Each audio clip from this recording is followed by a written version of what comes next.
বিসমিল্লাহির রহমানির রহিম। আমি তরিকুল ইসলাম রাসেল, নোবেলিন লিমিটেড। তো আজকে আসছিলাম মুল্লাহাট উপজেলার গাংনী ইউনিয়নের গাংনী গ্রামে। আমার খুব কাছের বন্ধু, তার জমি পরিদর্শন করতে।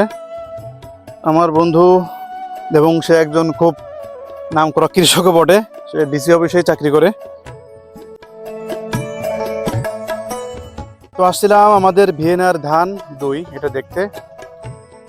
এই ধানের জমিতে আসতে আমার খুব কষ্ট হয়েছে। এই পর্যন্ত যত জমিতে আমি গেছি সব থেকে বেশি কষ্ট হয়েছে আমার এই জমিতে আসতে। তো কষ্ট হলেও আমি খুব খুশি, আমি সাকসেস। যে যে ধানটা আপনারা দেখতে পাচ্ছেন, এই যে ধানটা একটু দেখেন আপনি।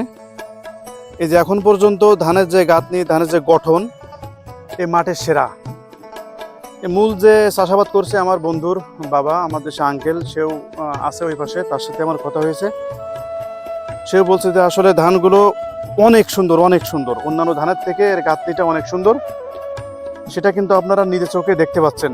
যদি আমি আপনাদেরকে যদি এইভাবে দেখাই, যে আপনার শুধু বালগুলো দেখেন, এর এত সুন্দর ফলন। ধান কিন্তু অলরেডি এর ভিতরে চাইল চলে আসছে আর কি, শক্ত হয়ে গেছে। তো সবগুলো আমি যেখানে যেখানে গেছি সবগুলোই সেরা। তো আমার কাছে মনে হচ্ছে এই জমিটা একটু বেশি আগেই ফুলে গেছে।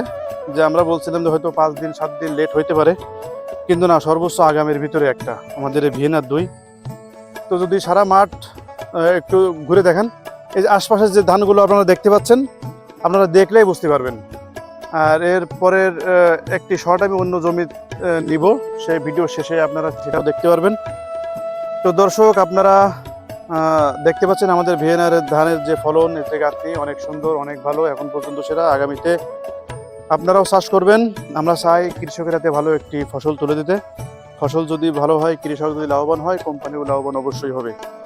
তো সেই প্রত্যাশা ব্যক্ত করে আজকের মতো এখানে শেষ করছি। ভালো থাকবেন সবাই, সুস্থ থাকবেন। ধন্যবাদ।